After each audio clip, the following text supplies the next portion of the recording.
alguém queira comentar. José comenta. Então vamos lá. Livro Vinha de Luz, psicografado por Francisco Cândido Xavier pelo Espírito Emmanuel. A lição é 68, no campo. O campo é o mundo. Jesus está em Mateus capítulo 13, versículo 38. Jesus tem o seu campo de serviço no mundo inteiro.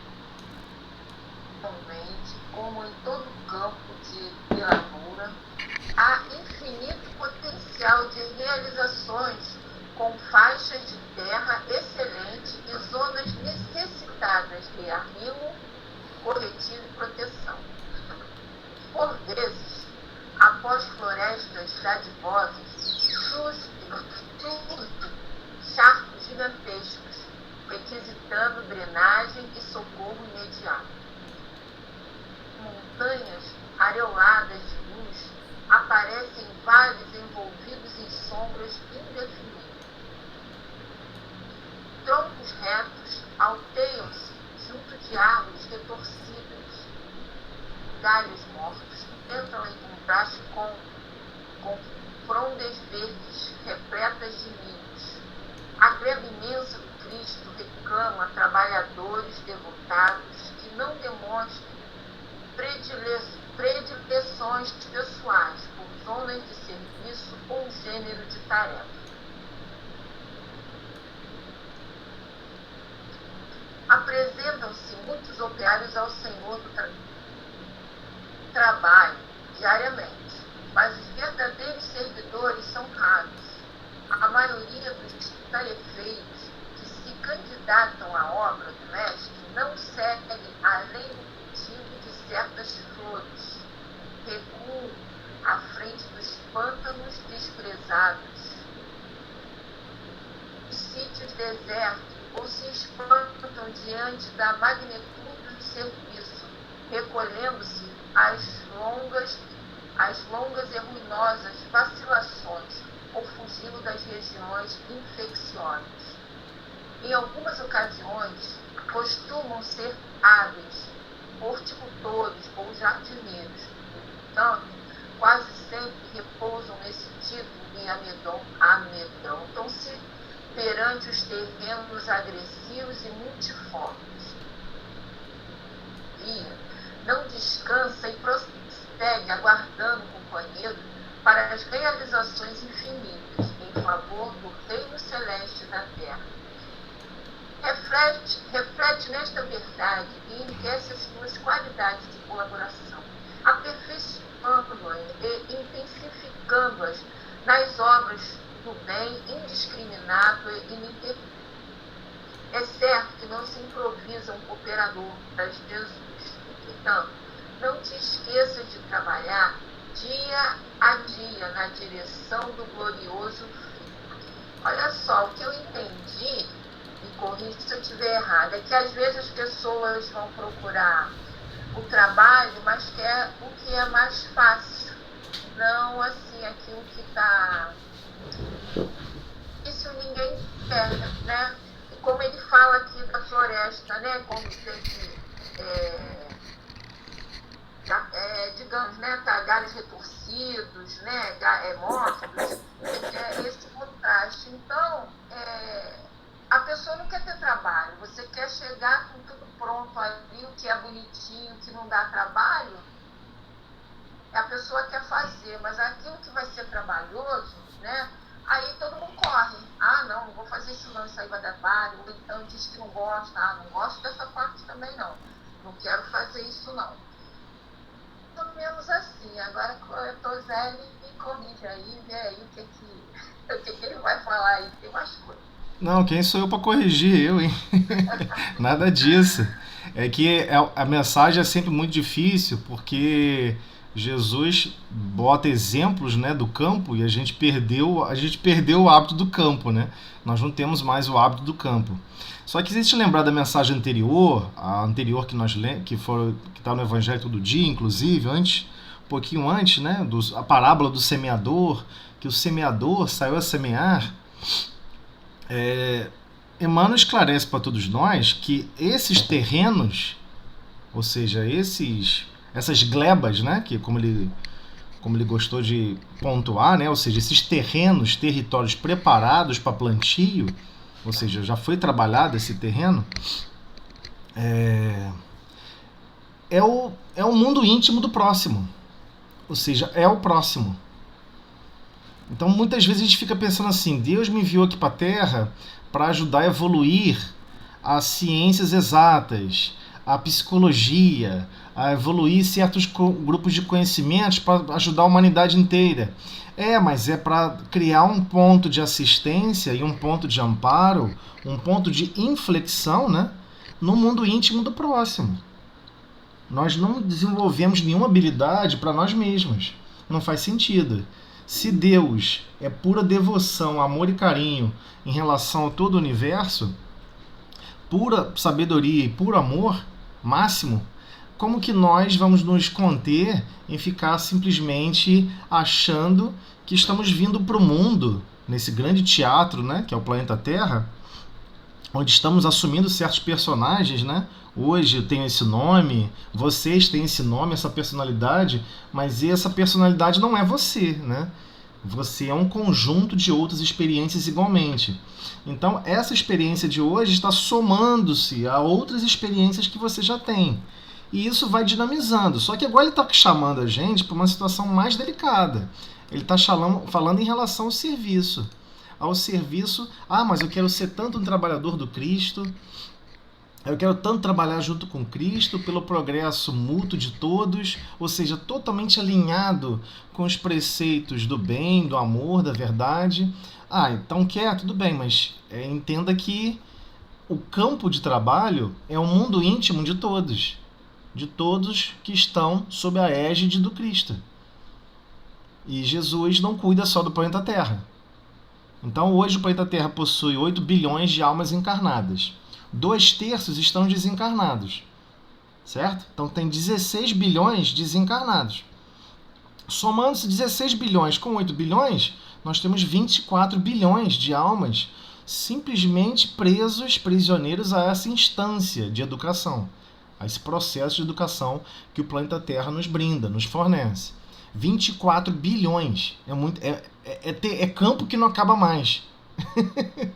É campo que não acaba mais. Só que quando esse campo surge em proximidade conosco, em convivência, a gente começa a querer escolher. Peraí, esse campo tá muito pedregoso. Eu queria um campo com menos pedra. Toda hora tem que ficar me abaixando para catar pedra, para cavucar ali um pouquinho de paciência no outro, né? Poxa, a pessoa é agressiva, a pessoa é isso, a pessoa é aquilo. A gente não está muito preocupado em externalizar essa felicidade plena, máxima, de seguir todas as diretrizes do Pai, que Jesus está nos convidando. A gente fica muito naquela assim, peraí, eu preciso daquele fôlego, aquela respirada instantânea de felicidade. Então, quando Jesus vem colocar isso pra gente, que o seu campo de serviço é no mundo inteiro em relação ao mundo íntimo, ou seja, de todos nós. E ele confia, na verdade, ele faz uma comparação. Essa comparação aqui é importante, porque aqui nós perdemos esse aspecto aqui, a gente perdeu. A gente não sabe o que significa isso. Por isso que eu sou um pouquinho meio chato com esse negócio de sinônimo, porque como a gente perdeu o contato com a Terra, fica difícil para a gente entender.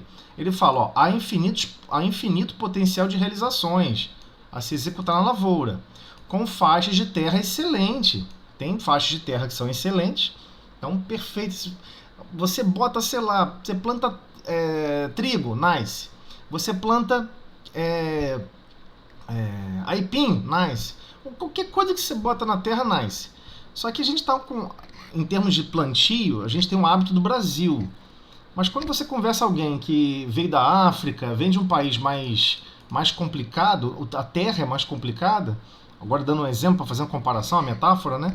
Quando você compara essa terra de outros países que são mais difíceis de brotar e nascer as coisas, aí você descobre que existem territórios que são zonas necessitadas de quê? De arrimo, né? Amparo, sustento, apoio. Por exemplo, é muito comum falar no interior, cerca de arrimo. Ele cerca. Acho que todo mundo aqui já viu aqui na cidade, quando você tem uma árvorezinha nascendo e você coloca uma cerquinha para amparar o galho inicial, né? E também para proteger para outras pessoas não ficarem batendo, senão a árvore quebra, né? Então ali é um amparo, é um sustento, é um apoio. Então vão ter situações, mundos interiores, né? Pessoas que vão conviver conosco que dependem desse amparo, desse sustento, desse apoio para crescer. Aí tem a parte aqui do corretivo. Geralmente corretivo, quando a gente fala, vou te dar um corretivo, pensando em termos de relacionamento, é um agredir o outro. Né? Você querer fazer justiça através da agressão física ou agressão verbal. Mas ele não está usando aqui nesse sentido, não. No sentido da terra, é aquela substância usada para melhorar as propriedades do solo. Então, o corretivo é, por exemplo, você analisou o solo e você percebeu que tem pouco potássio e pouco nitrogênio. Então, você pega um concentrado. Eu estou falando quem mexe aí. Quem planta aí, gente? Alguém planta alguma coisa aí? Me ajuda aí. Você pega essa substância e corrige o desequilíbrio que existe ali naquela terra, para melhor produzir, para que a terra possa se tornar mais produtiva.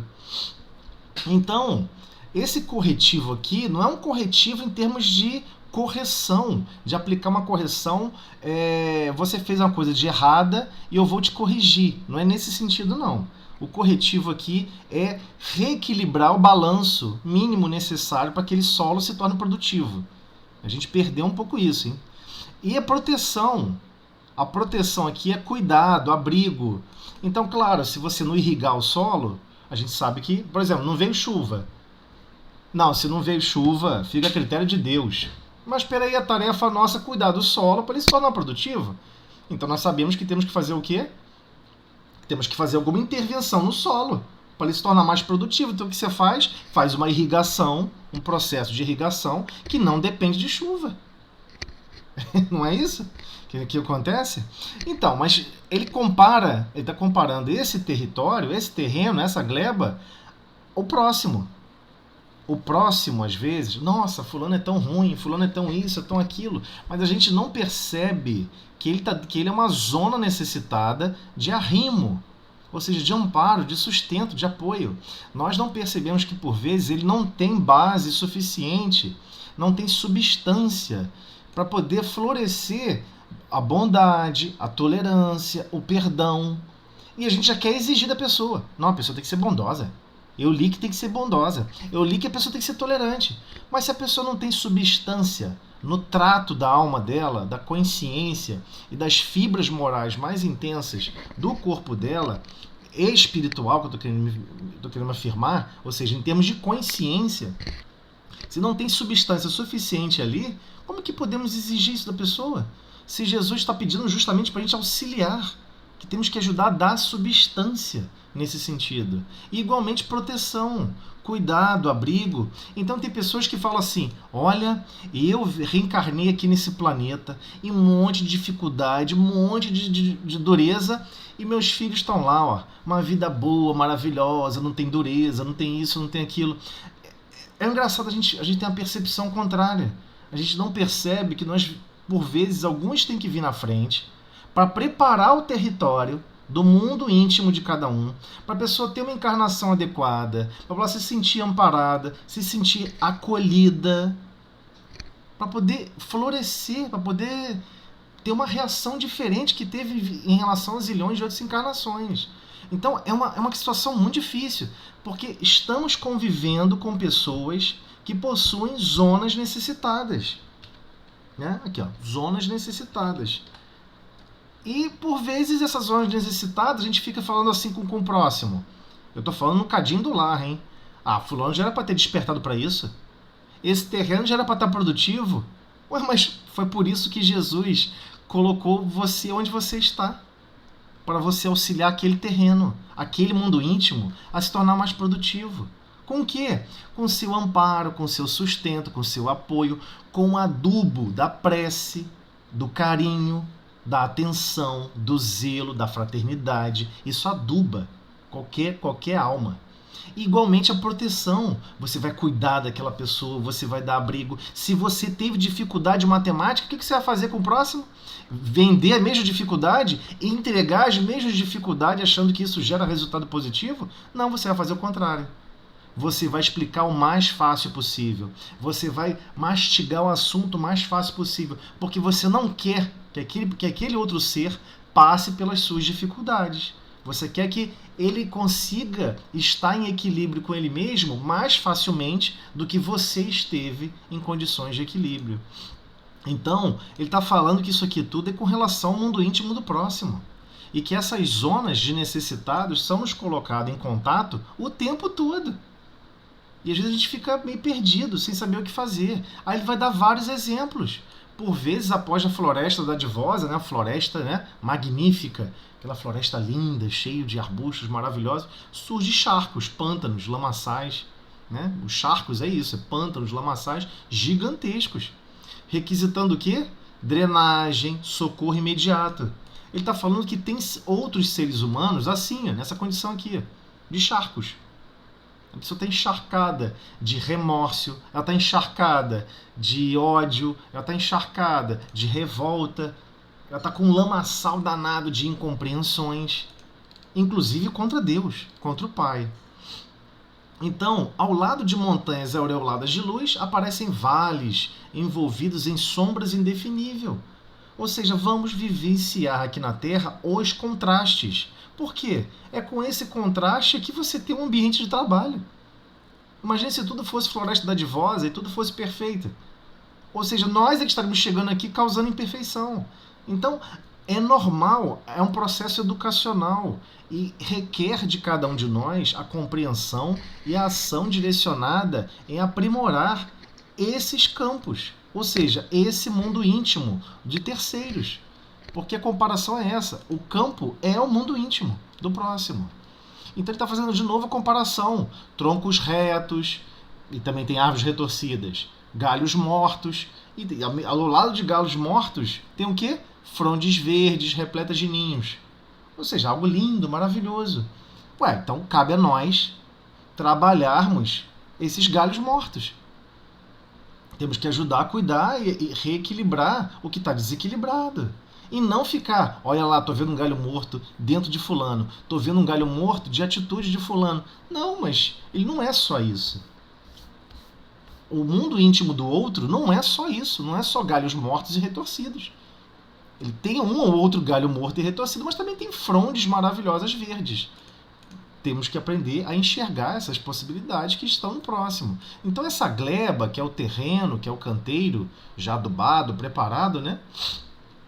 É a gleba imensa do Cristo, ou seja, a gleba imensa do Cristo, o Cristo vem trabalhando, reclama trabalhadores devotados, que não demonstrem predileções, ou seja, opções, escolhas pessoais, em relação ao quê? Zonas de serviço ou gênero de tarefa.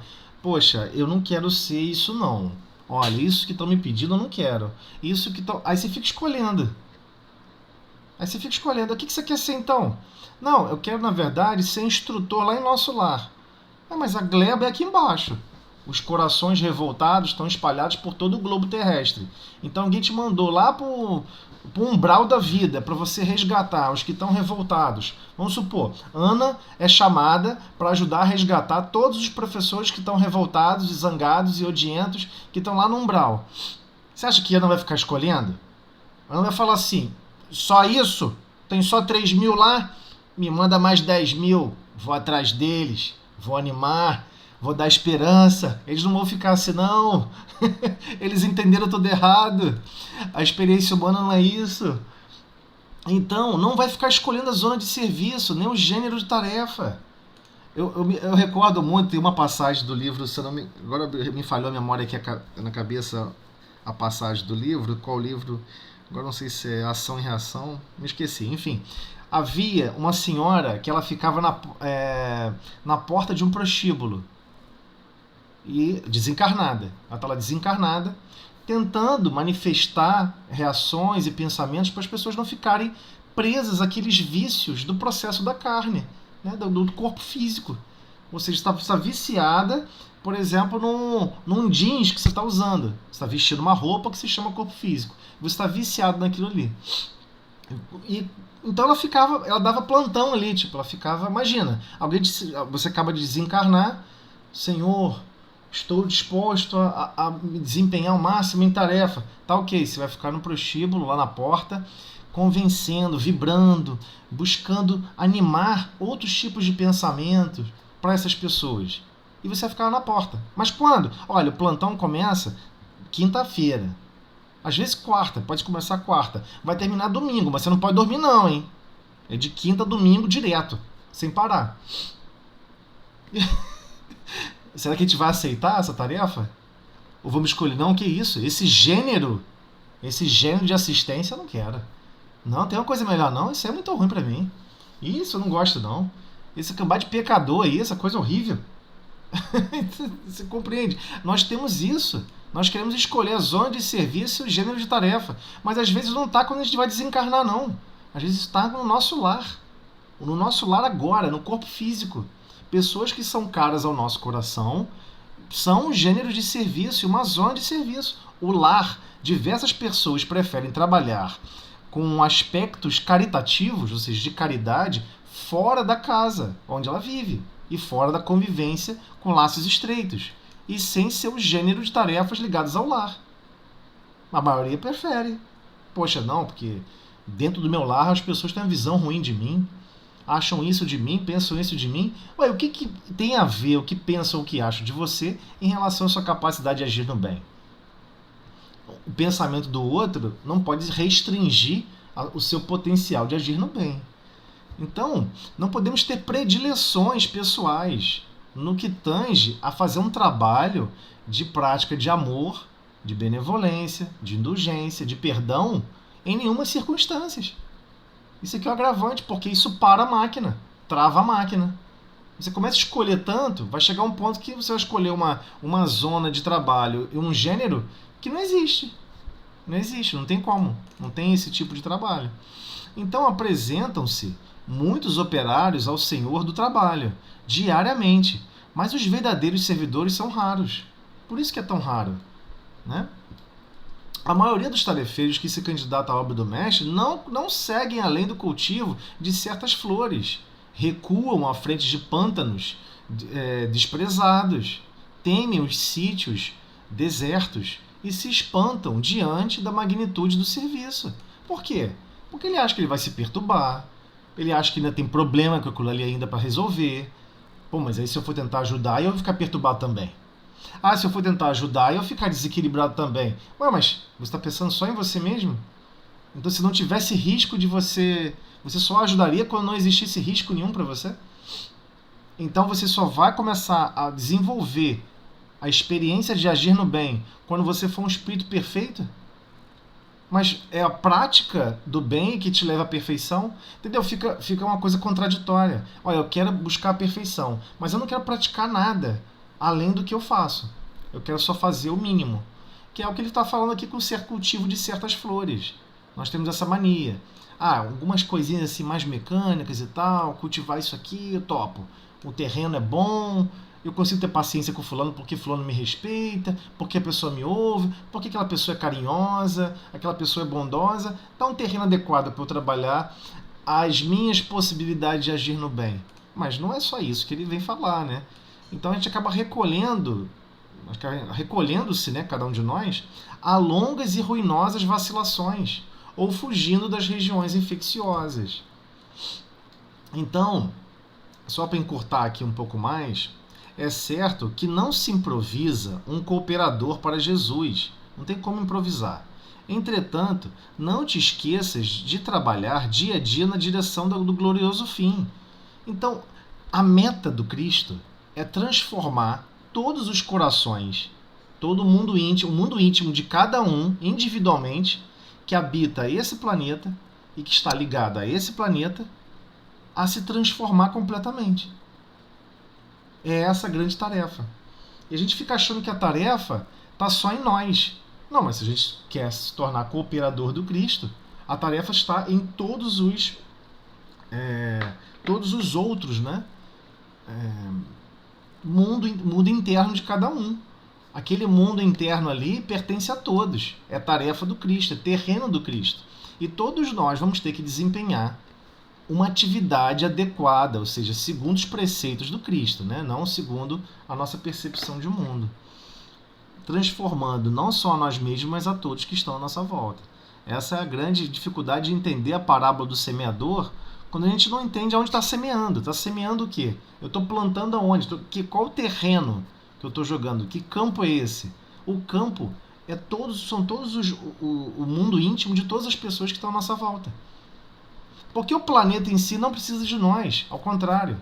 Nós é que precisamos do planeta. Não, se eu não cuidar do ecossistema, o ecossistema se destrói. Sim, por ação desequilibrada, mas o ecossistema não depende de você. Ele sempre existiu, muito antes de nós existirmos aqui nesse planeta.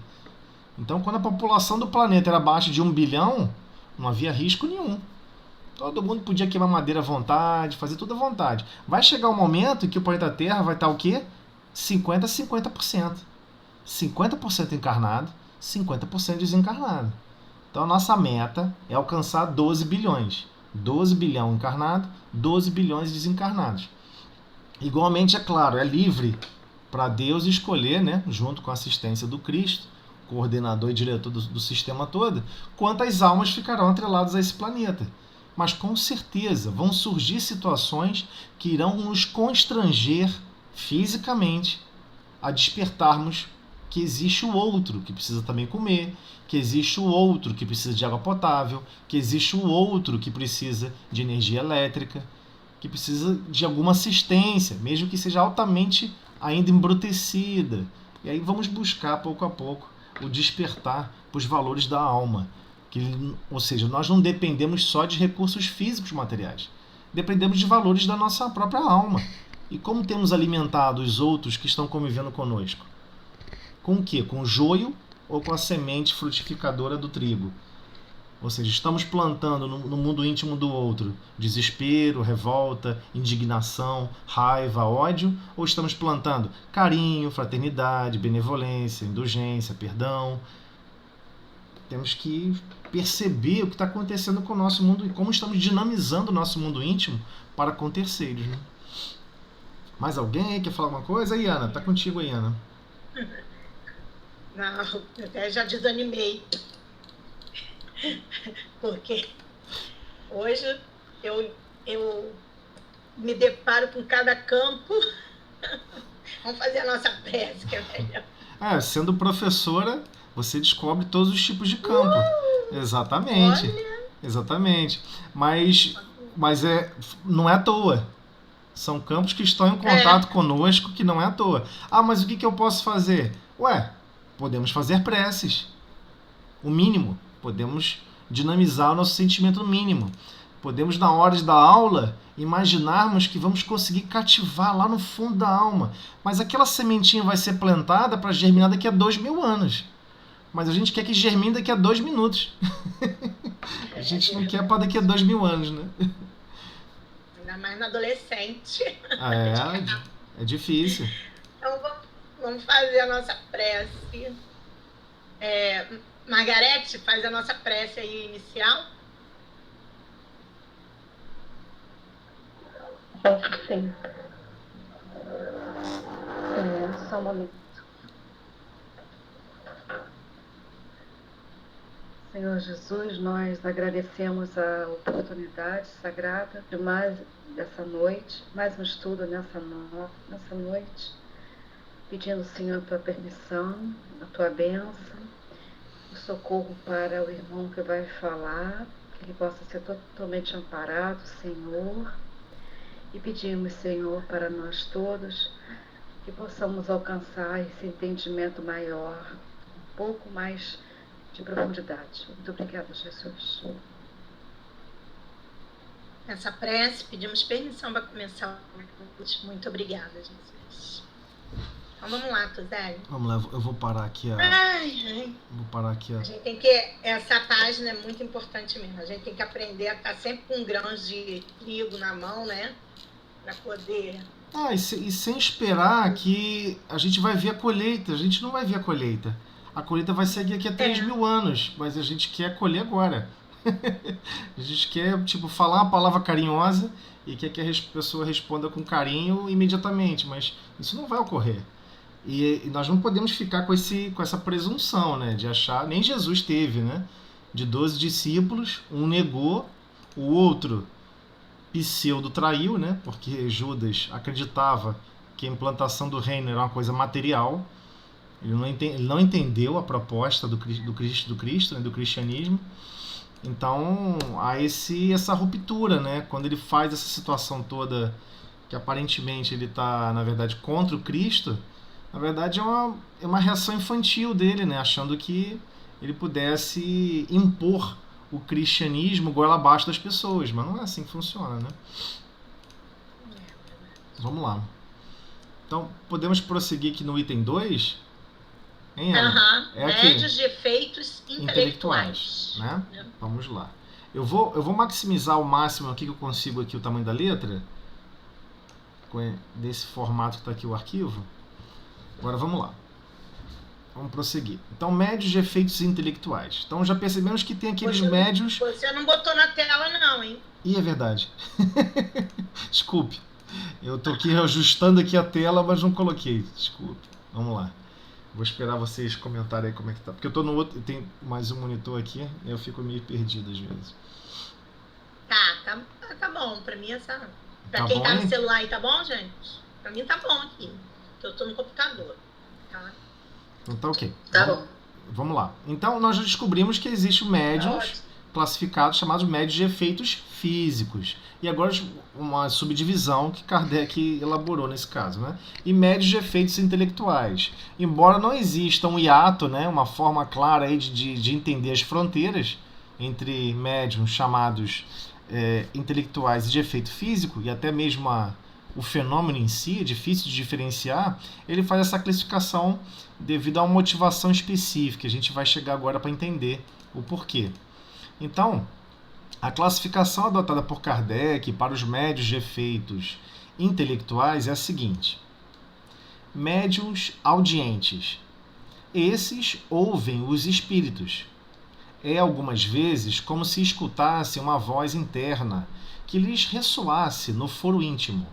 Doutras vezes, é uma voz exterior, clara e distinta, qual a de uma pessoa viva, ou seja, encarnada. Os médiuns audientes também podem conversar com os espíritos. Quando se habituam a comunicar-se com certos espíritos, eles os reconhecem imediatamente pelo som da voz. Olha só o que Kardec está falando sobre os médiuns audientes.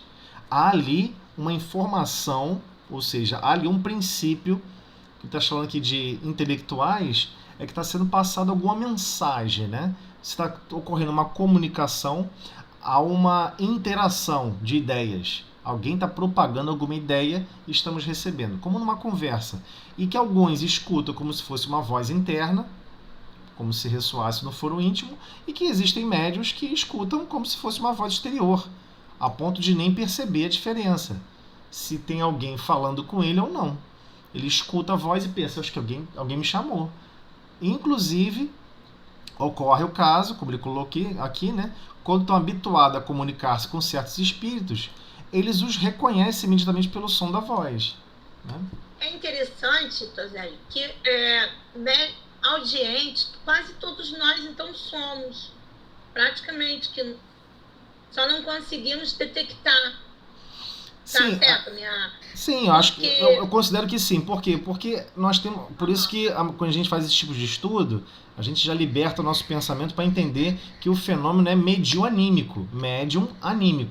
Hoje em dia, o espiritismo está mais tolerante em aceitar essa expressão, chamado médium e animismo. Porque antigamente animismo as pessoas diziam que era um defeito do médium. Mas não é um defeito, é um fenômeno natural. Nós, como espíritos encarnados, na condição de almas encarnadas, temos as nossas percepções da alma. Então, por vezes, estamos enxergando com nossos olhos da alma, e não com os olhos físicos, mecânicos. Estamos ouvindo com os ouvidos da alma, e não necessariamente com os ouvidos físicos do corpo físico.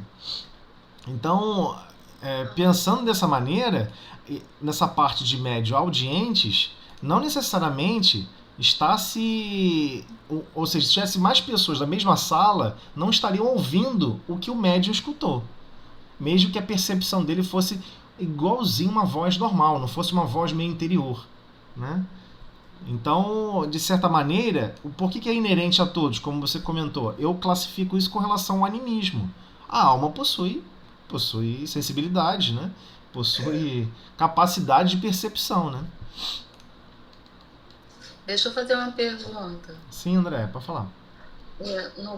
Quando você acorda e você ouve alguém te chamando, é diferente dessa situação aí? Ou posso... Então, mas aí tem um problema. Todo transe com relação ao sono, né?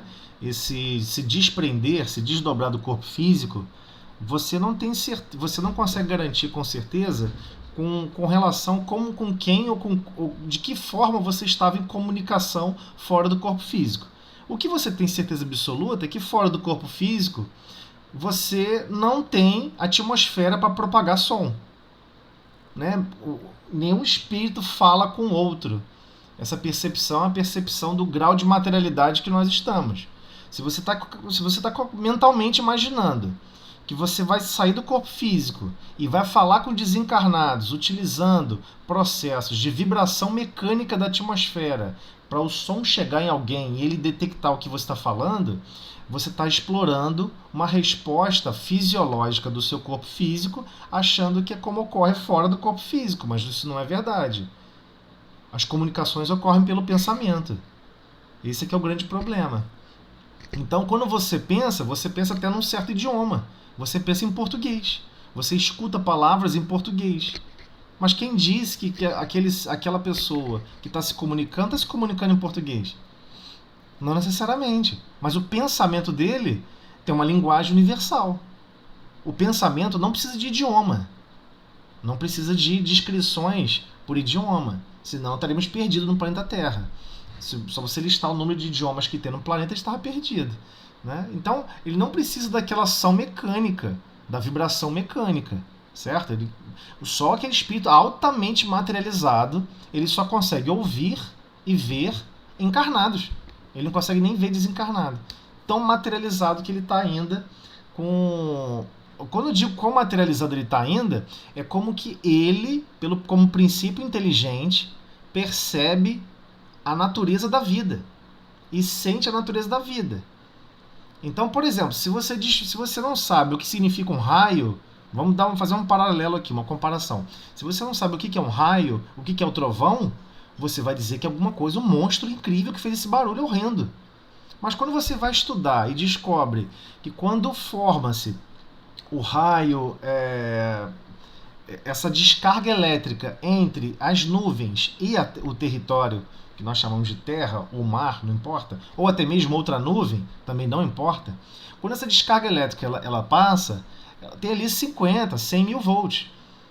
E é uma velocidade que é a velocidade da luz. Aquilo se propaga na velocidade da luz. Só que quando ela faz isso, ela desloca ar em volta do raio. Então tem dois fenômenos ali. O raio, que é o que você vê, a luz. E logo depois você escuta o trovão. O que é o trovão? Foi aquela massa de ar que ele deslocou quando aquele plasma, né, a energia é tão intensa que chega a atingir condições de plasma, ele desloca o ar em volta. Então você escuta o raio e o trovão. Quer dizer, você vê o raio fisicamente e escuta o trovão. Mas tudo sob a percepção mecânica fisiológica. Então, fora do corpo físico, quando você escuta alguém chamando seu nome, pode ser um eco. Pode ser até alguém utilizou recursos que estão, inclusive, impregnados na sua própria casa, de outras pessoas que te chamaram. É muito mais fácil. Imagina, você não tem garganta para falar. Imagina que você é a pessoa desencarnada conversando com você mesma. Aí, no último minuto, você quer chamar a pessoa. Você está falando, chamando atenção, falar alguma coisa. Você não tem como falar. Você não tem garganta. Você não tem corpo físico. E talvez o processo de comunicação mente a mente não esteja totalmente estruturado. Então, entendeu? É difícil porque a gente fica ainda muito prisioneiro ao corpo físico. né? Muito prisioneiro no corpo físico. Então, também ocorre durante o sono que você perceba o pensamento de alguém. Tem gente que acorda pensando. Se a gente lembrar do Missionários da Luz, Reencarnação de Segismundo, vamos recordar o seguinte: quando Adelino e Raquel, os dois estavam encarnados, Adelino e Raquel, Segismundo desencarnado. Segismundo e Adelino tinham uma guerra entre eles, viviam um mata o outro, encarnação sim, encarnação não por causa de Raquel, né? Tinha um pivô nesse triângulo amoroso. Ok, aí o que acontece? Como é que Deus constrói o constrangimento do amor? Coloca aqueles que se odeiam como pai, mãe e filho. Então, o que ele queria reencarnar ali já era uma pessoa que já havia havido um conflito. 2 anos antes, um tempo grande antes de ocorrer o processo de concepção material. O que ocorre? Adelino, o que acontece? A espiritualidade precisa começar a aproximar Adelino, no caso Segismundo, de Adelino e Raquel. E durante o sono ele tinha sonhos horríveis, de perseguição, tem alguém atrás de mim, tem alguém querendo me matar, que meu Deus. Aí ele sempre acordava de madrugada achando que alguém queria assassinar ele. E às vezes que ele estava correndo atrás para assassinar alguém. É porque os 2 mundos, os 2 universos pensantes, Segismundo e Adelino, estavam próximos uns dos outros e aquela lembrança precisava equalizar, baixar um pouco, os 2 precisavam baixar um pouco a guarda para que pudesse proceder o processo de reencarnação. A gente fica achando que reencarnar é estalar um dedo e a pessoa, foi jogada no mundo. Não é assim, né? Isso seria impossível. Então há todo um processo de aproximação, equalização, até comunicação mediúnica é assim. Né? Você imagina, a comunicação mediúnica. Às vezes leva 1, 2 dias harmonizando, aproximando o espírito para entrar em harmonia. O que significa entrar em harmonia? Para que não tenha sentimentos conflitantes. Ambas as partes têm que aceitar. O desencarne também, né? O desencarne, de certa forma, também. Mas é muito mais difícil reencarnar. Muito mais difícil. Porque existem pessoas que... Oi? Como assim ele tem que harmonizar os sentimentos da pessoa com o espírito que vai se comunicar? Pode explicar um pouco mais isso, por favor? O que acontece? Quando André Luiz, a gente vai chegar nesse ponto quando André Luiz começa a falar um pouco mais do processo de comunicação. Como o processo de comunicação é mente a mente e certas faculdades mediúnicas são especializadas, foi um outro assunto que não foi possível desdobrar lá no grupo do WhatsApp, a gente vai tentar voltar nisso várias vezes. Existem aspectos da mediunidade que são preparadas antes de nós reencarnarmos. O que acontece? Existe um grau de preparação que nós temos que ter em nosso sistema nervoso central. Eu estou falando agora o quanto que nós, como espíritos encarnados, estamos interagindo com o nosso corpo físico. Porque o nosso corpo físico é uniforme. É apenas um uniforme. Imagina um uniforme de trabalho. Se você usar de maneira esbaforida o seu uniforme de trabalho, você vai rasgar, você vai puir, você vai danificar rapidamente seu uniforme de trabalho. Não é isso que acontece no dia a dia? Por exemplo, eu dou um uniforme de trabalho para um mecânico, né, de automóveis. É certo que ele vai sujar de graxa. Então, eu não posso dar um uniforme de a pessoa que vai sujar de graxa para quem vai manipular solda elétrica.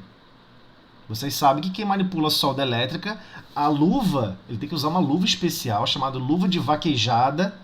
E se ele for manipular nitrogênio líquido, que é outra atividade, tem que ser luva de vaquejada com anilhas de quê? Anilhas de aço. Aí muitas pessoas que trabalham nesse tipo de atividade pensam assim, mas para que anilha de aço? Isso é uma bobagem. Quando vaza nitrogênio líquido, o nitrogênio líquido está a menos de 180 graus.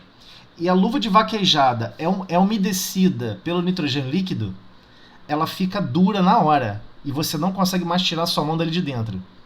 E o pior, se você estiver segurando em algum lugar e essa luva congelar, com você segurando aquele lugar, certamente você vai perder os dedos ou a mão. Então, a gente fica pensando assim, poxa, se o uniforme de trabalho aqui na Terra são uniformes especializados, fazendo uma comparação, né? tentando buscar uma comparação. Certamente, as mediunidades, os processos de comunicação precisam ser especializados. Então, por exemplo, nunca vai ocorrer de um médium que não tem um grau de especialização mediúnica receber comunicações de pessoas que são suicidas.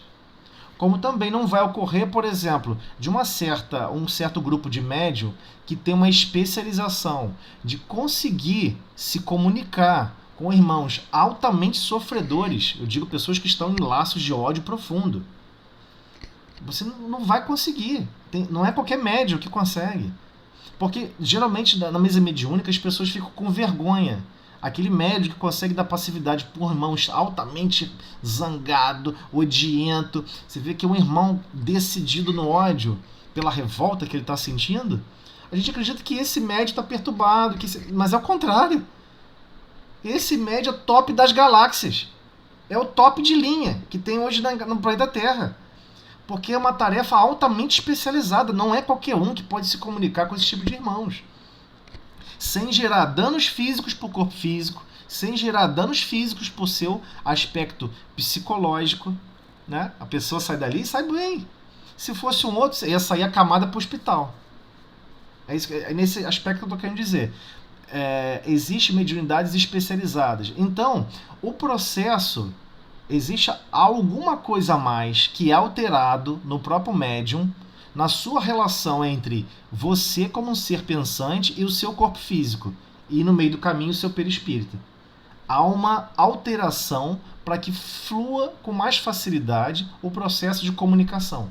E esse grau de especialização é tão profundo, que todos os médiuns que possuem essa especialização, não só eles concordaram com isso, como que eles falaram assim, bota mais, eu dou conta. Pode mirar aí 300, 400 irmãos que eu vou auxiliar, bota mais porque eu também vou fazer isso fora do corpo físico durante a noite. Eu vou participar de reuniões, vou em grupos, vou em regiões de sofrimento, eu vou aonde Jesus mandar, eu vou. Tô com ele no largo. Então se eu aguentar 3.000, pode botar 3.500, não tem problema não. Eu quero é trabalhar. Então, há uma alteração, e nós sabemos, né, o processo de comunicação é altamente desgastante, exaustivo, e demanda da participação daqueles que não têm essa mediunidade ostensiva a compreensão de fazer preces, estar munido de pensamentos positivos, porque certamente fluido vital pode ser até, inclusive, demandado de outras pessoas que estão presentes para o médium. Para reequilibrar o médium, porque ele chega a se esfolar, inclusive, o seu aspecto psicofísico, ou seja, o seu equilíbrio psicológico e seu equilíbrio orgânico, por vezes, é desafiado. Então, por exemplo, se você sair de um transe mediúnico e não estiver lembrando do seu nome, não se assuste, é normal. Se você sair de um transe mediúnico e não saber onde está, inclusive quando acorda, porque você pode estar acordando de um transe mediúnico que ocorreu fora do corpo físico. Gente, temos que entender isso, tá? Mediunidade não é só que ocorre entre encarnados para desencarnados, não. Durante o sono a gente pode sair do corpo físico e continuar as tarefas mediúnicas. E continua, em larga escala. Senão a gente ia achar que o planeta, só porque o planeta girou e metade do planeta ficou no escuro, metade ficou no claro, as atividades do metade que ficou no escuro parou, que você precisa descansar. Quem precisa descansar? Isso é o seu uniforme, né? Seu uniforme de trabalho na lide, né? No lidar do corpo físico. Mas você, que é um espírito imortal, você não precisa desse descanso. Olha, o descanso que você procura, sabe qual é? É a tarefa bem feita. Não estou procurando descanso. Vamos para outra sala, que já está acabando, eu já mandei o link aí. Tá ok. Vou parar aqui então a apresentação e a gente continua lá. Vamos lá, gente. Vamos lá. Da mediunidade aí, dessa aproximação, é uma troca também de energias comuns também que vão ocorrer entre o Não, médium, né? com certeza. E às vezes aquele irmão que está se comunicando, ele precisa extravasar, ele precisa desgastar aquelas energias, que inclusive nem mais ele tem controle. É porque a gente fica acreditando que a gente tem controle sobre tudo. Aliás, a ideia que é vendida de controle é um problema meio estranho. Porque nós achamos que podemos empreender no mal, empreender um princípio, um processo de vingança e achar que podemos depois apertar um botão e falar assim, quer saber? Eu vou desligar o processo de ódio, de rancor e agora eu vou vibrar de uma forma diferente. A gente sabe que não é assim, né? Não é assim. A gente não compreende. Porque às vezes a gente vai dormir zangado, revoltado e acorda sem a raiva e sem a zanga e acha que é automático. Mas a gente não lembra o que ocorreu fora do corpo físico.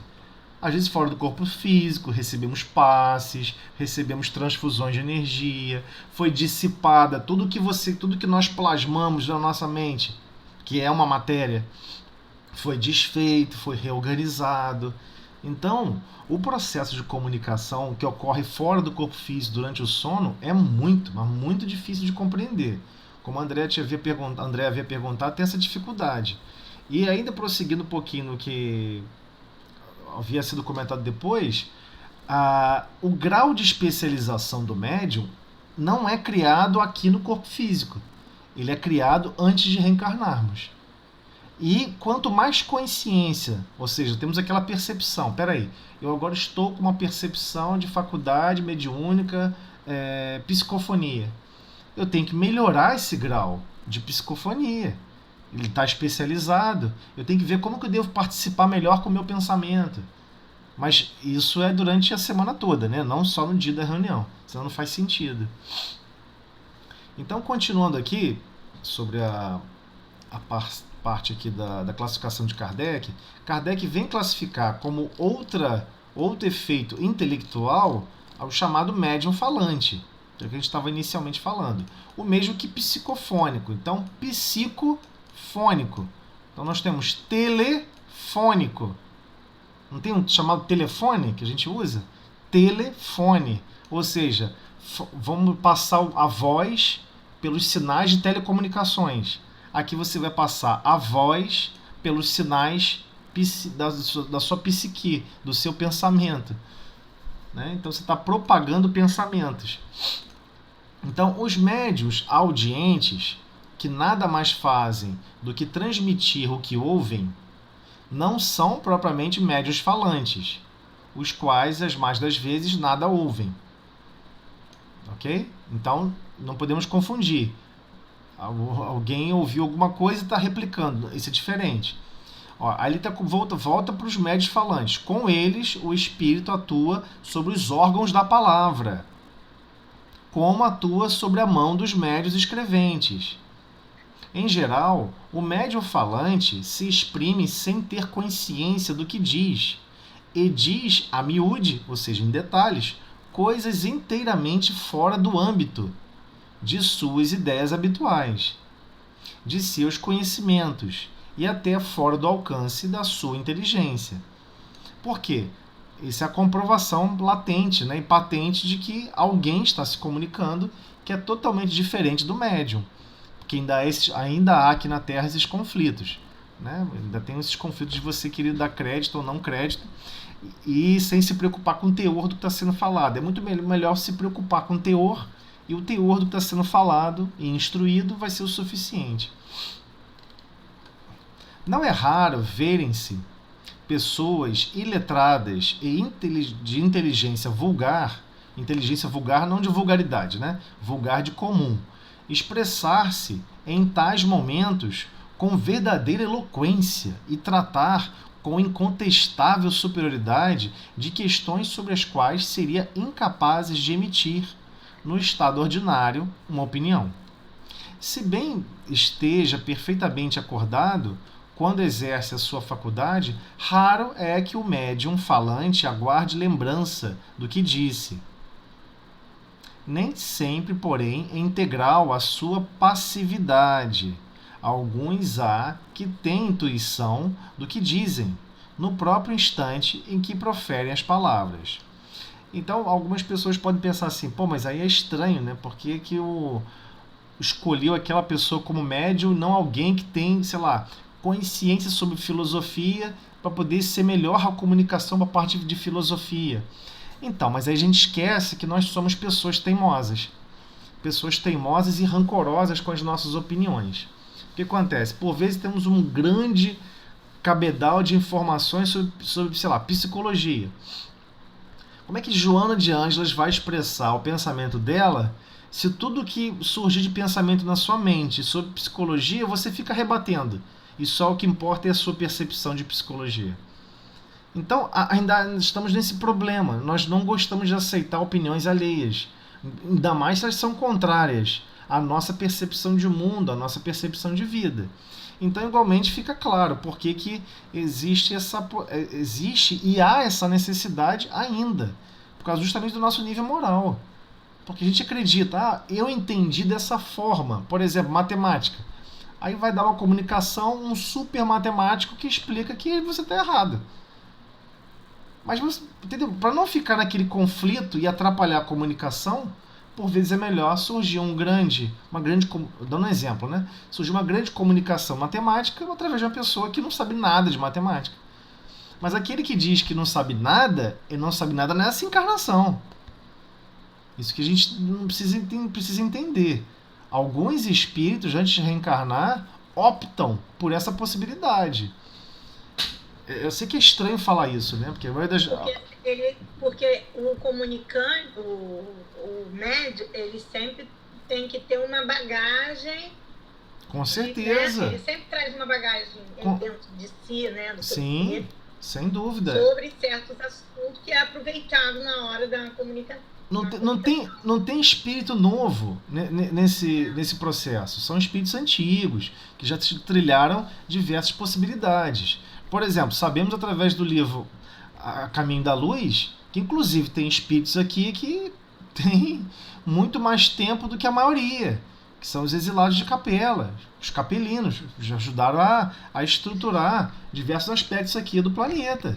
Aí vamos dizer que esse capelino ele vai conseguir se comunicar, ele pede às vezes para vir com um processo de ignorância, sem acesso à educação, sem acesso a essas lembranças, porque ele quer ter uma vida diferente, uma vida liberta, uma vida voltada ao sentimento, ao carinho, à fraternidade, que ele mesmo não se permite quando ele lembra de todos os recursos que ele tem, de patrimônio intelectual. É lógico que Deus fornece essa possibilidade. É através dessa experiência que ele vai se libertar. Então, mas às vezes vem comunicações extremamente complexas através daquela psique. Mas aquela mente já trilhou caminhos profundos. Então, às vezes você está convivendo com alguém que tem uma vida simples e humilde, fala até errado, escreve errado, mas às vezes ele tem uma pessoa altamente inteligente, que ela preferiu abafar a inteligência dela, abafar a sabedoria que ela tem, para trilhar outras experiências. Nós ainda somos assim. Temos ainda qualidades sem governança. A gente tem problemas com isso ainda, né? Terça-feira eu tive uma experiência. Eu tenho um aluno que ele não é autista, ele tem alguns distúrbios. Mas os distúrbios dele é sempre assim, ele é muito maldoso, ele fica falando muito assim, coisa ruim, eu vou te matar. Aí fica de implicância com os alunos, ele tem uma implicância com outro aluno muito, muito sério. Uhum. Aí eu entrei na turma, eu fiquei chamando a atenção dele sobre o que ele estava falando e o que ele estava desejando para as pessoas em volta. O que ele estava desejando, se era aquilo que ele desejava para ele. Aí foi uma experiência muito interessante, Zélio, porque ele falava uma coisa, ele falava assim, eu vou jogar isso aqui em você. Eu falava assim, você gosta que joguem isso em você? É isso que você gosta para você? Aí ele parava e ficava me olhando. Aí tudo eu falava, você gostaria que fizesse isso com você? Como se ele estivesse assim no despertar, né? Sim. Quando chegou no final, que eu fiquei sozinha com ele virou para mim, aí falou mais uma maldade. Ele é muito mau, ele tem assim, um aspecto assim mesmo que tem que ser cuidado para não ser um psicopata, que não tem sentimento, uma adolescente já muito estranha. Aí ele virou pra mim, aí eu falei, mais uma vez ele falou uma coisa ruim, eu falei, você gostaria que fizesse isso com você? Aí ele virou no final e falou assim, eu nem prestei atenção no que você falou. Aí eu tava sozinha com ele, eu falei assim, mas só que isso não fui eu que falei, foi Jesus. você conhece Jesus? Ele olhou para mim assim, Toseli, eu não quero conversar com você sobre isso. É E foi complicado. embora. Não falou mais nada, foi embora. Me deu as costas e foi embora. É complicado, porque, assim, temos que entender que estão reencarnando, e vai reencarnar cada vez mais, né? Grupamentos de espíritos que passaram por um certo grau de decepção, né? Em relação ao que eles acreditavam que é a vida, e passa a querer achar culpados. Porque, no fundo, E ele é quer... inteligente. Não, altamente, mas são altamente inteligente. inteligentes. Se você começar a fazer perguntas sobre aspectos gerais da vida, o que ele acha da vida, o que ele sente, você vai ver o desenvolver de argumentos inteligentes. Não tem sabedoria, mas tem argumentos inteligentes. Ele tem princípios lógicos altamente desenvolvidos. Então, por vezes, muitas pessoas falam assim: tem pessoas que são materialistas porque querem. Não é isso. Porque às vezes ele não aceita de forma nenhuma a forma como foi apresentado Deus para ele. Só que o pior acontece o seguinte: ele desencarna, ele reencarna, ele desencarna, aí ele reencarna. E a gente está achando que isso não impacta no espírito. Mas é lógico que impacta. Impacta na gente, como ele vai impactar nele? Impacta em todo mundo. Só que você toma um choque cultural, né? Porque você pensa assim, caramba. E cada vez ele tem a percepção melhor entre o que é certo e errado. Mas por vezes ele está optando em querer fazer outro desafio. Outro desafio de tentativa e erro. Né? Você pode escolher vários métodos de evoluir. Mas, por exemplo, não precisa ninguém me contar, se eu der uma martelada no dedo vai doer. Mas por vezes ele está escolhendo isso. Eu quero desafiar Deus. Eu quero ver até onde ele tem coragem de buscar mecanismos de educação comigo. Ou seja, aquela birra, uma birra espiritual. Só que Deus não utiliza os pilares. Aí também tem uma percepção nossa equivocada. Deus não utiliza percepções conosco de justiça pelo nosso ponto de vista de justiça. Deus utiliza justiça, amor e caridade. Justiça, amor e caridade. E eu tenho como provar isso facilmente para qualquer um.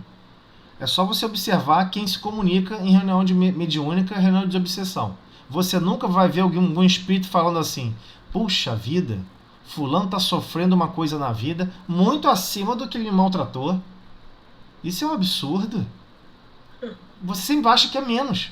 Você não vai ver uma comunicação. E aí você acha o seguinte: não, é porque a pessoa que é muito maldosa. Não é. Aquele que está se comunicando não é muito maldoso.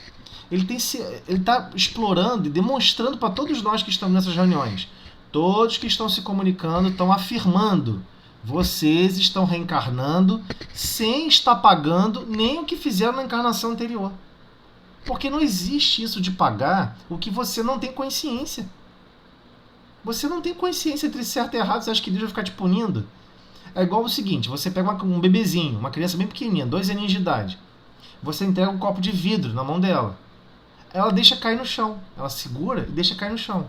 Aí o que você faz com essa criança? Você pune? Claro que não, pô. Ela tem 2 anos, ela não tem consciência do que é vidro.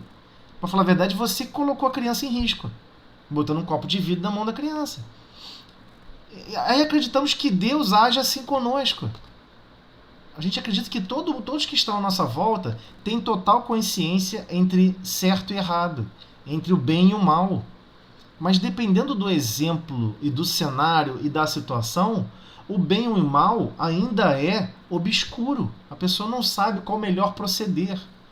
Ela prefere proceder como o outro procede. Vou proceder como a maioria procede.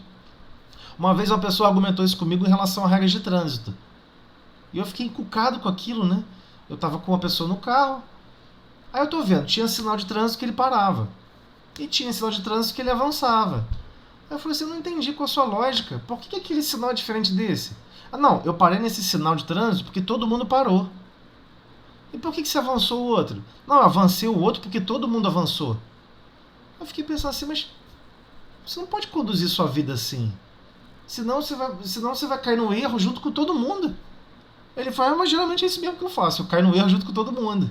Mas a gente não consegue observar Que a gente vive exatamente assim. A gente prefere viver e colocar culpa na estrutura social, na estrutura da cidade, na estrutura das pessoas e sempre no outro. A culpa vai estar sempre no outro. Porque dá menos trabalho pra gente, né? Viver a vida sem estruturar a vida com os nossos próprios patrimônios. Então, quando você vê uma criança, às vezes, reagindo assim, ela está reagindo assim porque, de certa forma, ela está em conflito com os patrimônios que ela possui de identidade, de percepção e de moralidade e o que realmente tem de moralidade no mundo. Esse é o problema, é um conflito, ela vive em conflito. E como é que ela fica testando o conflito? Tentativa e erro. Então, é normal, vão reencarnar muito mais assim. Pessoas altamente inteligentes que buscam o conflito para tentar resolver uma identidade. E é pura verdade. Só que o problema é que cada um de nós aqui presente, nós já assumimos uma identidade. E a gente nem julga se está certo ou errado ou não. Agora está assim, eu deixo o carro manguela e deixo a ladeira abaixo. Mas no fundo, o que as comunicações mediúnicas nos mostram é o seguinte: olha, não tem aquilo que você acreditava entre lei de ação e reação? Olha, você já matou mais de 3.000 pessoas. Eu não estou vendo você vir aqui ser assassinado por 3.000 pessoas. Então, algumas pessoas estão pegando dogmas de religiões e impondo dentro da doutrina espírita. Temos que ter esse cuidado. E por vezes somos nós mesmos fazendo isso, porque nós gostamos daquele dogma. Porque nós queremos pegar aquele dogma e arremessar no outro. Mas na verdade não é assim que Deus funciona. Ele não tem consciência que está agindo mal. Vão reencarnar espíritos que não têm consciência entre certo e errado, mas nem nas coisas básicas, fundamentais de um pilar, por exemplo, de uma sociedade. Então você vai encontrar pessoas fazendo prece: Senhor Jesus, me ajude, Senhor, eu preciso sair agora para trabalhar, não sei o que, eu preciso conseguir meu sustento. Mas qual o trabalho dele, o sustento dele? Não, ele vai cometer assalto à mão armada. Mas ele tem que fazer a prece antes. E ele não vê conflito nisso. Mas cada um de nós, a gente para e toma um choque. Mas espera aí, como é que ele não percebe que ele está fazendo a prece para praticar o mal? Mas quem disse que ele acha que é o mal? Tá entendendo? Então Deus não tem como. Deus vai criar mecanismos de educar esse espírito, como ele cria mecanismos de educação para todos nós, para corrigir, para nos corrigir. E não ficar nessa de lei de talião, né? Você fez 3 coisas erradas, você vai receber 3 coisas ruins. Então a gente precisa dinamizar um pouco mais, né, a nossa percepção da própria doutrina espírita. Senão a gente vai ficar preso na moral do século da idade medieval e não a moral de autonomia moral, né? Tem que ter um pouco de autonomia. Quando o espírito para e observa: peraí, eu estou agindo mal e eu quero corrigir, porque senão não tem arrependimento. Então muitas vezes a gente fala de arrependimento, expiação e reparação, mas o arrependimento é a pior coisa, porque o arrependimento requer consciência, requer inteligência e requer persistência em observar que hábitos que nós temos que não condiz com o que a gente quer transformar. Não, eu não quero mais ser assim. Eu faço assim, assim, assado, eu quero mudar. Mas esse mudar, só surge essa vontade de mudar, real, estruturante, quando a gente se arrepende. Peraí, não quero mais falar assim. Eu não quero mais reagir assim com Beltrano, com fulano. Então, vão ter muitos irmãos reencarnando em que eles vão ficar nesse método tentativa e erro. Eu vou falar isso com fulano, vou ver o que acontece. Eu aposto que as outras crianças ficam indiferentes. Elas não reagem. Porque a criança não reage, sabe por quê? As outras crianças? Porque as outras crianças estão num processo chamado de heterogeneia moral. Ela só reage se você mandar ela reagir. Ela só acha que é certo e errado se você disser que é certo e errado. Só que quando chega na fase da adolescência para a fase adulta, acabou essa heterogeneia. Né? Todo mundo estudou Piaget aqui um pouquinho. A gente sabe que chega um momento, chega a autonomia moral. Ela tem que ter a moral construída dentro dela. E quem vai construir é ela mesma. E adivinha qual é a moral espírita? A moral espírita não é alguém que vai ficar dizendo que é certo e errado. É autonomia. Porque você não vai ser punido do que você não sabe. Não tem sentido isso. Seria perversidade de Deus. Né? Então vão surgir, se prepare. E esses espíritos estão esperando o quê? Carinho, amor, atenção. Ah, mas seria tão ruim, né? Você receber isso que você está falando. Não seria adequado. Eu acho que não seria bom para você. Né? Você imagina dar uma martelada em alguém. Peraí que eu vou ali buscar o martelo. Você não ia gostar de tomar uma martelada na mão. É muito estranho isso. Só que isso parece que é lógico e óbvio pra gente. Só que tem espíritos que estão... É o primeiro contato, às vezes, que a pessoa tem com o espírito, com Jesus. Uma vez, numa comunicação mediúnica, eu me recordo que o espírito falou assim: mas quem é esse tal de Jesus aí que você está falando? Ou seja, a pessoa que estava falando, doutrinando, o doutrinador, né, que está conversando com o irmão desencarnado, ficou, 6 minutos falando de Jesus, porque ele possui um valor. O doutrinador, aquele que está falando com o desencarnado, já possui valores atribuídos ao Cristo em seu mundo íntimo. Mas quem disse que o desencarnado conheceu a história do Cristo? Mas a pessoa nunca teve contato com o cristianismo. Zero. Não sabe nem o que é isso. Como é que é? Cristo? Jesus? Por que falamos de Cristo e Jesus? Qual a diferença? E quem é esse tal de Jesus? Então, por vezes, vai se comunicar a pessoas que não têm o menor contato com o cristianismo. Ele não tem ideia do que é isso. E adivinha, eles reencarnam também. E não tem o menor contato com isso. E às vezes, durante o processo educacional no lar, não é apresentado. Né? Por vários motivos. Pô, a criança não aceita, ela briga. Ah, então ela que não participa, então. E fica empurrando com a barriga esse processo. Mas não é fácil, não. Os professores têm que ter esse carinho, né? Essa atenção toda aí com esse grupamento que está chegando, né? Mas vamos voltar aqui à nossa lavoura aqui com relação aos médiuns. Então agora ele vai falar sobre os médiuns videntes, que dá essa qualificação às pessoas em que o estado normal e perfeitamente despertas gozam da faculdade de ver os espíritos. Aí aqui tem uma diferença grande, tá? A mediunidade de uma materialização de um espírito, né? Então a gente vai observar isso até no livro dos médiuns, que Kardec descreve com muita precisão. Ele percebe o espírito desencarnado. A possibilidade de vê-los em sonho resulta, sem contestação, de uma espécie de mediunidade. Olha só, não é porque você está dormindo, que você saiu do corpo físico durante o sono, que você vai sair vendo espírito por aí. Não é assim. Então está deixando claro, a possibilidade de vê-los em sonho resulta, sem contestação, de uma espécie de mediunidade, mas não são médiuns videntes propriamente ditos. Ou seja, a pessoa quando tem uma experiência durante o sono, esteve fora do corpo físico, viu alguém, ouviu isso, nossa, eu vi um monstro, não, eu vi uma pessoa deformada, eu vi isso, eu vi aquilo, não necessariamente ele é médium vidente, mas necessariamente ocorreu um processo ali de visualização mediúnica. Você fora do corpo físico, você pode ter um fenômeno mediúnico, mesmo fora do corpo físico, né? Médiuns sonambúlicos. Pode-se considerar o sonambulismo como uma variedade da faculdade mediúnica, ou, antes, são duas ordens de fenômenos que frequentemente se encontram ligados. Vamos lá, essa parte é bem difícil.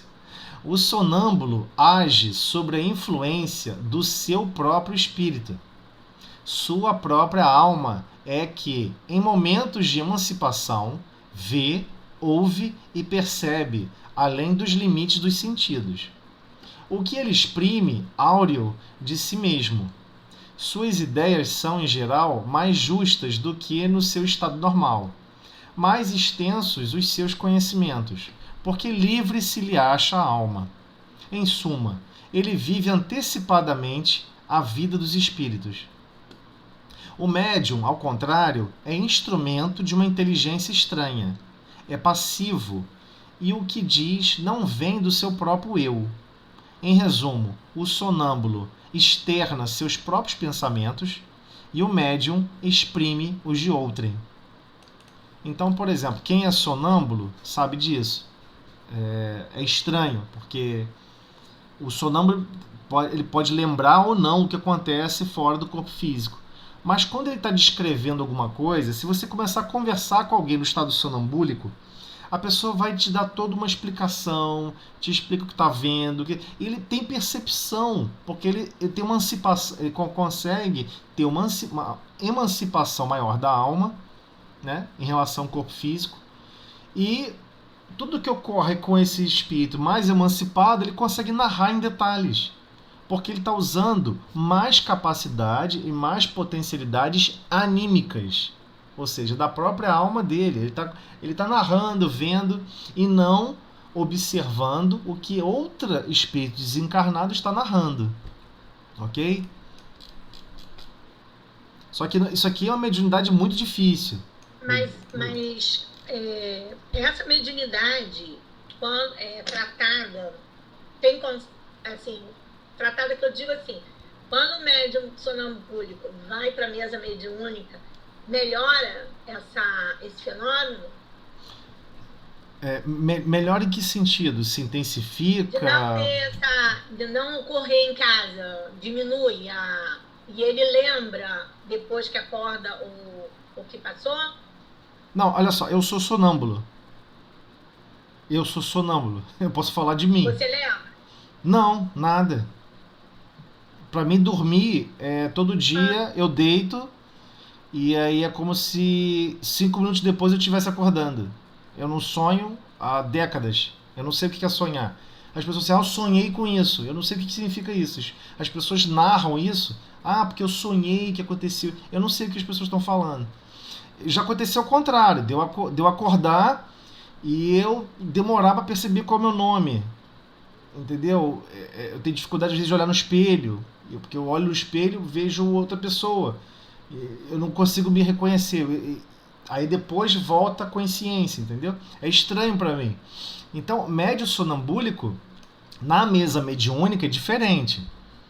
Na mesa mediúnica é diferente. Ele sai, como já ocorre em algumas narrativas, em algumas obras espíritas. Ele sai do corpo físico e fica até difícil para quem está na mesa mediúnica, coordenando, sabendo conseguir distinguir que o que ele está narrando, aquele corpo físico ele sentado está narrando, se é a alma emancipada ou se ele está auxiliando um processo de comunicação usando o próprio corpo como instrumento. Para você ver o nível de emancipação que você consegue ter. É muito profunda. A emancipação é muito profunda. Então, por exemplo, para mim, se eu estou num lugar que está muito frio, por exemplo, já cansei de acordar, eu não estou sentindo frio nenhum. Aí, de repente, começo a sentir as extremidades do meu corpo, começo a sentir frio.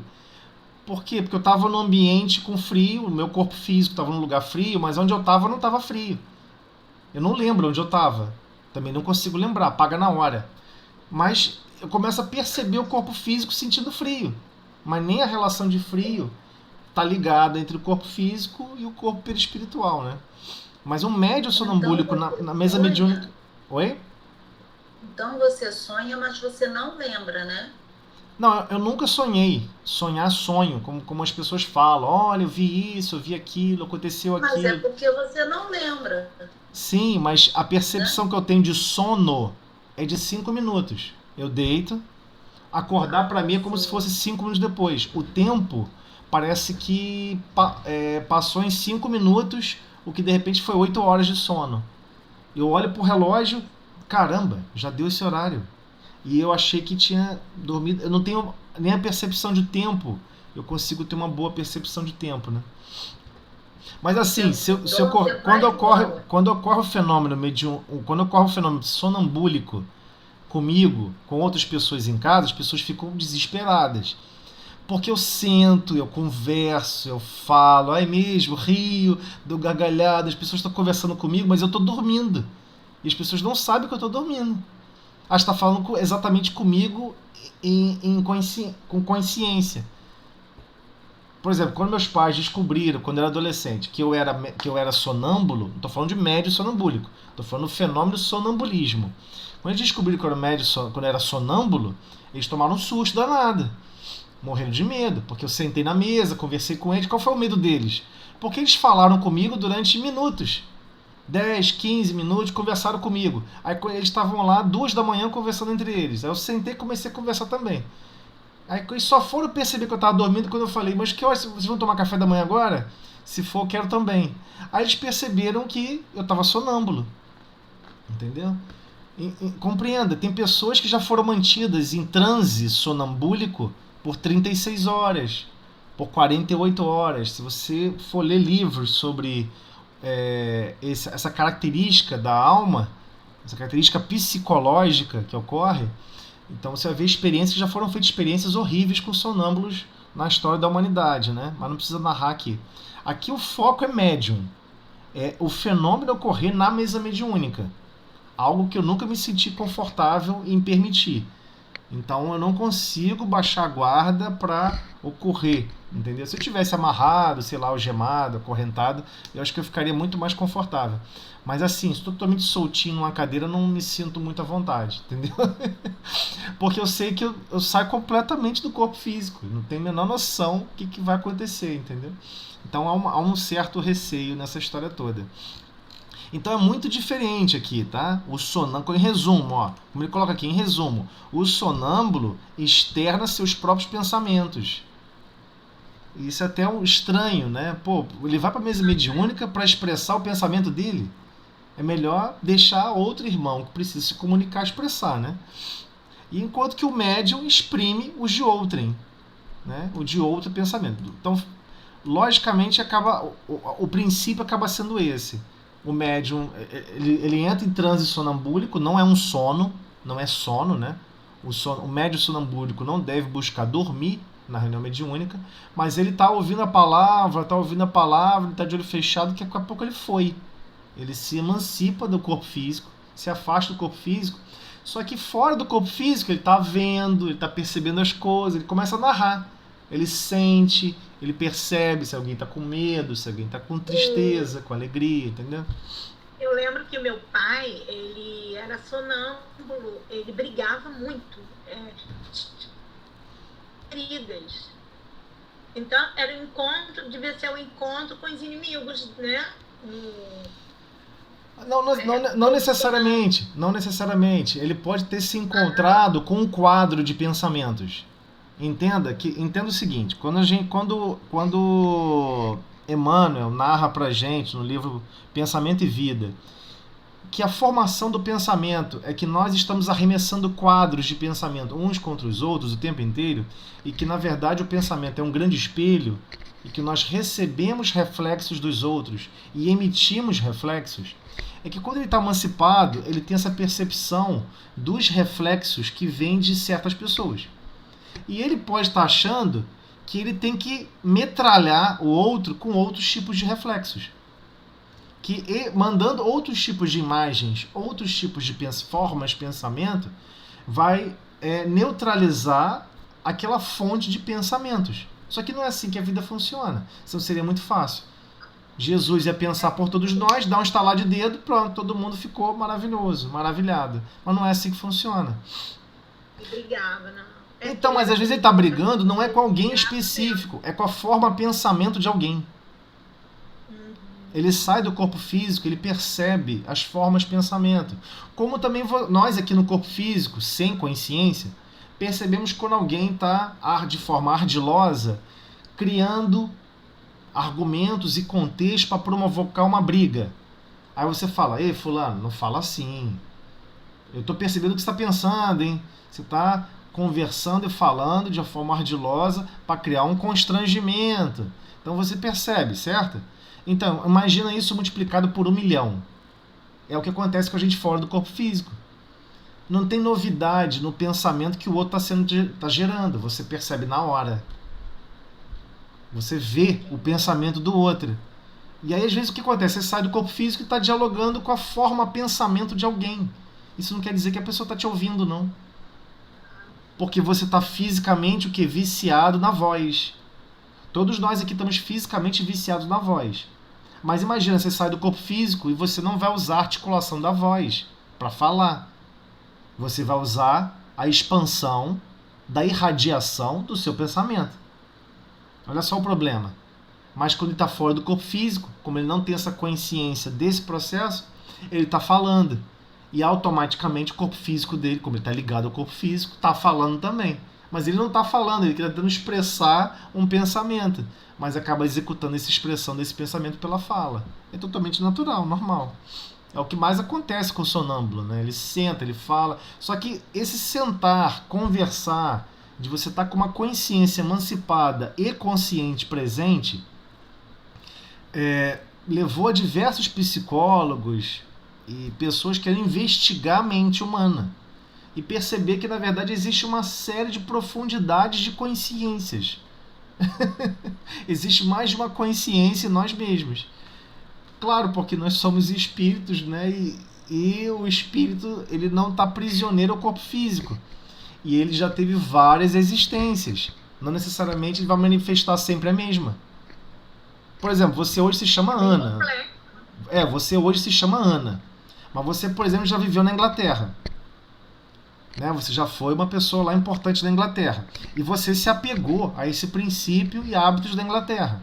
E às vezes, durante o sono, você se vê naquela condição, porque você consegue reestabelecer aquela consciência do tempo da Inglaterra. Uai, você acha que você vai falar como? Se você tivesse com a alma emancipada, você vai falar, inclusive até em outro idioma. Você vai falar até outro idioma que você falava lá, porque a sua memória é essa. A sua memória é naquele idioma. Então é normal, às vezes a pessoa tá num trânsito sonambúlico, a pessoa tá falando, fulano, o que houve? E a pessoa tá falando, você não entende nada que ele tá falando. E realmente não vai entender, porque às vezes ele tá falando outro idioma. Às vezes tá falando em árabe, em argelino, a gente tá falando em outro idioma que você nem ouviu aqui no Brasil. Mas ele lembra. E ele está vivenciando aquela experiência. Ele se emancipa e ele consegue voltar para aquele estado daquele momento de consciência. Não é à toa que Emmanuel, quando optou por uma forma física, ele optou pela forma física de Publio Lentulus. Ele tem esse direito.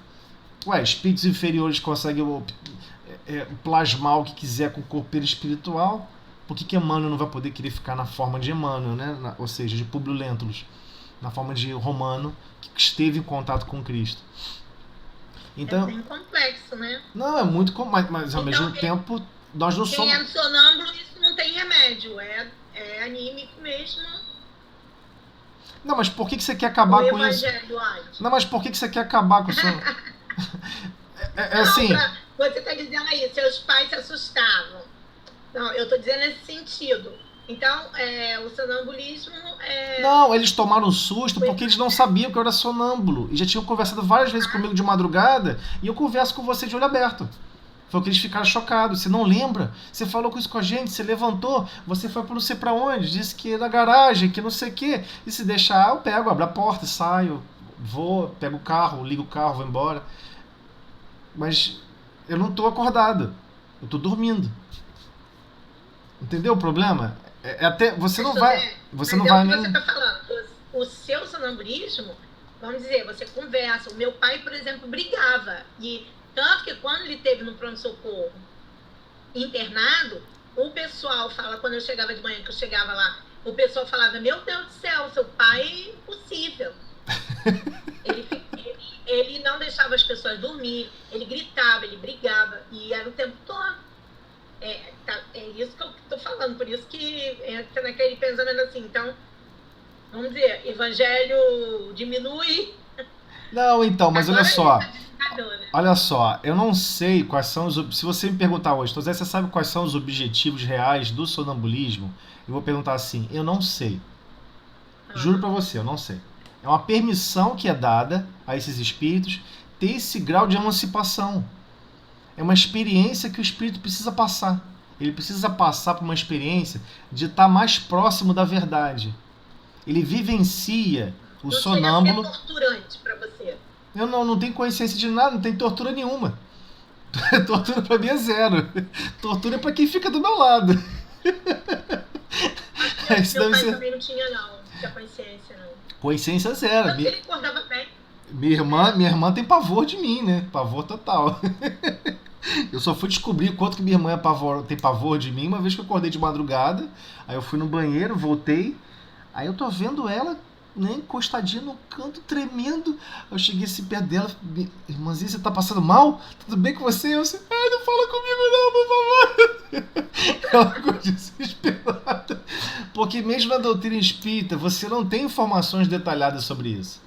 Kardec fala muito pouco sobre isso, mas ele conviveu com médiuns incríveis, sonâmbulos, né? Quem vai falar um pouco mais sobre isso é a médium Sinira, né? Que na obra de André Luiz fala um pouco sobre ela, mas fala sucintamente.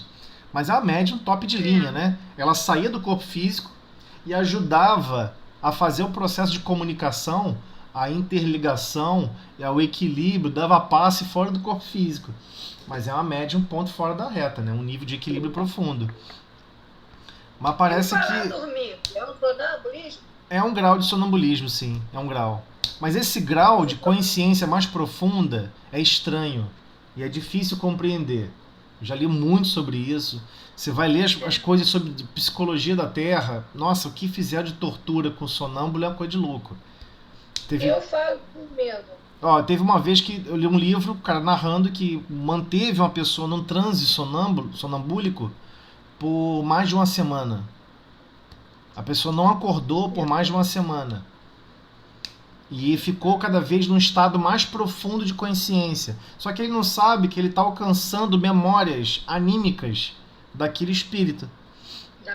E o engraçado, ele fazia testes, né? A pessoa estava no transe sonambúlico, ele contava uma informação, aumentava ainda mais o transe sonambúlico, ou seja, para um nível de consciência mais profundo. E aí, quando perguntava alguma coisa, a pessoa não lembrava daquela informação anterior passada. Como se fosse 3, 4, 5, 6 consciências. Só que a gente tem milhares, né? Esse é o problema. Então a pessoa não lembra. Ela não lembrava da terceira informação passada naquele nível de consciência. Só pra você ver como é que o nível de sonambulismo... Mas a minha impressão que eu tenho é essa, é que ele tem uma consciência... Agora vamos lá. Sim. Você com sonambulismo. Sim. E sua esposa com a mediunidade... Não, mas... Não é fácil aí não, hein? Não é fácil não, não é não. Mas graças a Deus... Por isso que eu vou mandar você fazer a prece. Mas graças a Deus tudo funciona. Graças a Deus. Deus sabe de todas as coisas. Exato. Foi planejado assim, tem sua importância. A gente tem que saber encontrar a razão das coisas, né? Eu tô dizendo assim, né? Porque é complicado, que, né? O sonambulismo é uma coisa que tem pouco conhecimento, como você falou, e... Então, mas por isso que eu sempre falo sobre medium anímico. O sonambulismo sozinho é uma capacidade anímica, é uma capacidade da alma. A mediunidade sonambúlica é diferente. Ela vai se realizar na mesa mediúnica. Tá ok? Essa que é a diferença que a gente está falando aqui bem separado. Eu sou sonâmbulo do ponto de vista anímico. Seu pai era sonâmbulo do ponto de vista anímico, entendeu? Mas é difícil porque você se assusta. A gente se assustava com ele. Não, normal. Mas normal. Né? Normal. Mas é bem complicado para quem, né? Sim. É sonâmbulo, é bem complicado. Eu tenho uma prima também que ela é sonâmbula. Quando as crianças... Eu fiquei muito triste uma vez que... Mas ela ainda tem ela dá aqueles ataquezinhos epiléticos, tipo epilepsia, né? Sim. Ela fica andando pela casa, conversa, ri, brinca e dá aquele ataque epilético. Ela toma remédio para ele, para não dar muito. Claro que existem sintomas e situações que há alterações físico-químicas no cérebro da pessoa, né? Empreendido às vezes por aquela alma reencarnante. Aquela alma que está ali reencarnando, ela consegue ter um poder psíquico ela tem experiências psíquicas tão profundas, sabia manipular e exercer ações fluídicas fora do corpo físico tão profundas que quando está no corpo físico ela acaba exercendo algumas ações e atitudes contrárias ao próprio corpo físico. Pode acontecer, não é no caso novo não. Isso pode ocorrer. Mas assim, essa pluralidade da reencarnação é impressionante. Mas com certeza tem algum processo educativo. Que a gente não percebe. Mas imagina, você tem uma consciência maior anímica, né? Você tem uma consciência maior anímica. Embora essa consciência anímica não se representa na consciência agora. Mas quando ele deixar o corpo físico, ele vai ter uma consciência maior desse processo todo, né? E essa experiência foi mais importante, né? Sim. Então faz a prece pra gente, Zé. Senhor Jesus, Mestre de infinito amor e misericórdia, agradecemos, Senhor, a Tua ajuda, o Teu amparo, as Tuas vibrações de amor e carinho por todos nós. Dai-nos força, Senhor, para que nesse grande palco da vida orgânica, quando estamos aqui animando o nosso uniforme chamado corpo físico, que possamos, Senhor, desempenhar as funções que tanto desejamos desenvolver em nossas vidas com relação à consciência, com relação ao carinho, a ganhar experiências com a benevolência, com a indulgência, tolerância, com as imperfeições alheias, com o perdão. Dai-nos força, Senhor, para que nesse grande exercício possamos sair mais conscientes do que temos que transformar em nosso mundo íntimo, hoje e sempre. Muito obrigado, Senhor, pelas possibilidades da reunião de estudo da noite de hoje. Passo a palavra para a coordenadora Ana terminar a prece. Nessa prece, Senhor, pedimos permissão para terminar o estudo da noite. Obrigada, Senhor. E Tozelli, pode acordar não, né?